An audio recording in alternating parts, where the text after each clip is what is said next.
Hello students, today I am going to explain the topic Union Executive. Union Executive के बारे में मैं discuss करने जा रहा हूं। सबसे पहले What does Union Executive consist of? Union Executive कैसे बना है, किन किन चीजों को किन किन को मिला करके हमारा यूनियन एग्जीक्यूटिव कंसिस्ट होता है, फॉर्म होता है। The Union Executive consists of the President, the Vice President, the Council of Ministers, and the Attorney General. Our Union Executive consists of the President, the Vice President, the Council of Ministers, and the Attorney General. इन सबको मिलाकर के union executive का constitution होता है। अब इसमें जो सबसे पहला है वो है the president. The first constituent part of our union executive is the president. तो सबसे पहले इसमें हम द प्रेसिडेंट बारे में पढ़ेंगे कि प्रेसिडेंट्स का इलेक्टोरल प्रोसीजर क्या है, कैसे हमारे देश में प्रेसिडेंट का इलेक्शन होता है, कैसे प्रेसिडेंट इलेक्ट होते हैं। उसके बाद इलेक्टोरल कॉलेज। इलेक्टोरल कॉलेज का मतलब हुआ कि किन किन लोगों के द्वारा वो इलेक्ट किए जाते हैं, या for the people entitle for the voting for presidential elections. कौन लोग हैं जो प्रेसिडेंशियल इलेक्शन में वोट देने का राइट रखते हैं, जो वोटिंग करते हैं, that is called electoral college. उसके बाद value of vote. Electoral college के जो मेंबर्स हैं, किन मेंबर्स का वोटिंग वैल्यू क्या होता है, उसके बारे में जानेंगे। टर्म ऑफ ऑफिस, कि एक बार इलेक्ट होने के बाद प्रेसिडेंट कब तक ऑफिस होल्ड करते हैं, उनका टेन्योर क्या होता है। क्वालिफिकेशन, कि एक प्रेसिडेंट चुने जाने के लिए, इलेक्ट होने के लिए क्या क्या क्वालिफिकेशन होनी चाहिए, कौन कौन सी कंडीशंस को फुलफिल करना होता है। And the last one, power and duties और पावर एंड फंक्शन। फिर प्रेसिडेंट का पावर क्या होता है और उनका फंक्शन क्या होता है। ठीक है। सबसे पहले इलेक्टोरल प्रोसीजर। इलेक्टोरल प्रोसीजर में आता है article 54 and 55 clearly states that there shall be an elected president in the country. Article 54 और 55 में क्लियर बोला गया है कि हमारे देश में एक इलेक्टेड प्रेसिडेंट होगा, एक इलेक्टेड प्रेसिडेंट का प्रावधान किया गया है, उसको बोलते हैं इलेक्टोरल प्रोसीजर। अब इसका फर्स्ट पार्ट आता है इलेक्टोरल कॉलेज। तो जैसे मैंने बताया कि इलेक्टोरल कॉलेज का मतलब हुआ वे सारी persons entitled people who are eligible for voting for presidential election. जो प्रेसिडेंशियल इलेक्शन में वोट देने के एलिजिबल हैं, वो सारे मेंबर्स इलेक्टोरल कॉलेज के मेंबर्स होंगे। अब इसमें कौन कौन सा मेंबर है, तो सबसे पहले मैं बताऊं कि प्रेसिडेंशियल इलेक्शन के लिए वोटिंग का जो एलिजिबिलिटी है वो MPs of both the houses, that is Rajya Sabha and Lok Sabha. हमारे दोनों हाउस, जो राज्यसभा और लोकसभा है, उसके जो मेंबर्स हैं वो वोटिंग के लिए एलिजिबल होते हैं प्रेसिडेंट इलेक्शन में। इसके अलावा all the members of legislative assembly and legislative councils of all the states.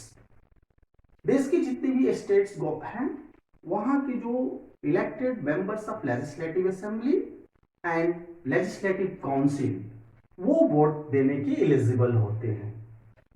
कहने का मतलब कि हमारे यहाँ प्रेसिडेंट का इलेक्शन इनडायरेक्ट होता है। हमारे elected members of parliament and elected members of legislative assembly voting करते हैं।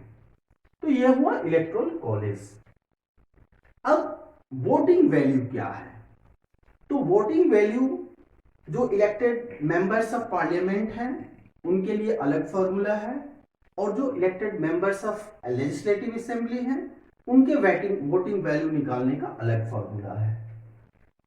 वैल्यू ऑफ वोट में हम आएंगे।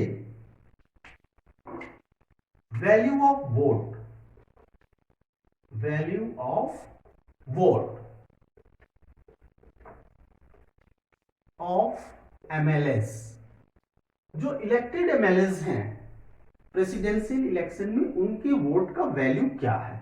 तो इसको फाइंड करने के लिए हम फॉर्मूला अपनाते हैं population of states,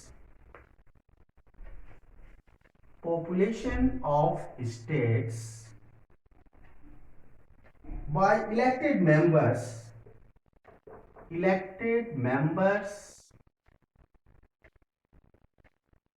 of assembly into 1/1000। एक एमएलए का प्रेसिडेंशियल इलेक्शन में वोटिंग वैल्यू क्या है, ये कैसे फाइंड करते हैं। तो टोटल पॉपुलेशन ऑफ स्टेट्स को इलेक्टेड मेंबर्स ऑफ असेंबली से डिवाइड करते हैं और 1/1000 से मल्टीप्लाई करते हैं। जो हमारा इसका फाइनल रिजल्ट मिला, that is the voting value of one MLA of legislative assembly. अगर MPs value of vote of MPs, वही जो एमपीज लोग हैं members of parliament, that is for Rajya Sabha और लोकसभा, उनका वोटिंग वैल्यू क्या है।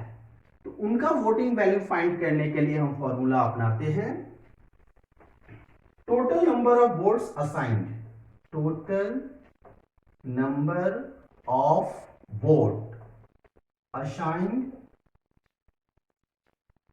Bye total number of elected MPs, total number of elected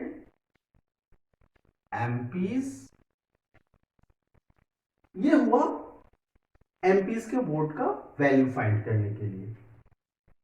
जितने total number of assigned vote, जो वोट टोटल वोटिंग होता है, उसको total number of elected MPs से डिवाइड कर देंगे। सपोज करते हैं कि 5 लाख टोटल वोटिंग हुआ और 50 एमपीज हैं, तो 5 lakh divided by 50 will be the value of a vote of an MP for presidential election. Clear. Next आता है term of office. Term of office, the term of office for the president is for 5 years। President एक बार elect होने के बाद वो 5 years का उनका टर्म ऑफ ऑफिस होता है। But if he or C resign और if he or she remove from the office by the impeachment, अब बीच में वो रिजाइन कर दे या फिर इम्पीचमेंट के द्वारा उनको रिमूव किया जाए, यही उनका टर्म ऑफ ऑफिस है। फर्स्ट 5 years का टेन्योर्स है, but in the mean while he or she can resign or removed by the process of impeachment. Next है qualification. What should be the qualification for a person to be elected as the president of India? अगर कोई president का election लड़ना चाहता है, president elect होना चाहता है, तो उसके लिए क्वालिफिकेशन क्या होना चाहिए। तो क्वालिफिकेशन को देखते हैं, क्वालिफिकेशन क्या क्या होना चाहिए। सबसे पहला, the person must be citizen of India, must be Indian citizen. सबसे पहला जो क्वालिफिकेशन है वो कि persons must be Indian citizen. जो प्रेसिडेंट का इलेक्शन लड़ना चाहते हैं या प्रेसिडेंट इलेक्ट होना चाहते हैं, उन्हें इंडियन सिटीजनशिप होना चाहिए। Second, have completed 35 years of age, और मिनिमम एज जो है वो 35 years का होना चाहिए। जो भी प्रेसिडेंट का इलेक्शन कंटेस्ट करना चाहते हैं, उनका पहला क्वालिफिकेशन होना चाहिए कि इंडियन सिटीजन होना चाहिए। दूसरा क्वालिफिकेशन होता है कि 35 years ऑफ एज होना चाहिए। तीसरा क्वालिफिकेशन है should have qualification to be elected the MPs। तीसरा क्वालिफिकेशन है कि उनके पास यह क्वालिफिकेशन होना चाहिए कि वो हमारे लोकसभा या राज्यसभा का MP इलेक्ट हो, वो क्वालिफिकेशन उनके पास होना चाहिए।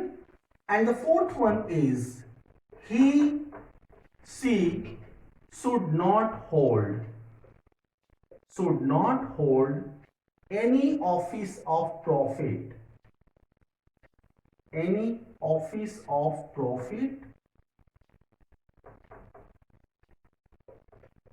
in government, either state or center,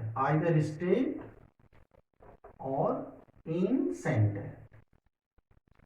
चौथा क्वालिफिकेशन है कि प्रेसिडेंशियल इलेक्शन लड़ने वाले, कंटेस्ट करने वाले पर्सन को किसी भी गवर्नमेंट प्रॉफिट ऑफिस होल्ड नहीं करना चाहिए, वो गवर्नमेंट जॉब में नहीं होने चाहिए, चाहे वो स्टेट गवर्नमेंट का ऑफिस हो या फिर सेंट्रल गवर्नमेंट का ऑफिस हो। तो this are the qualification for the president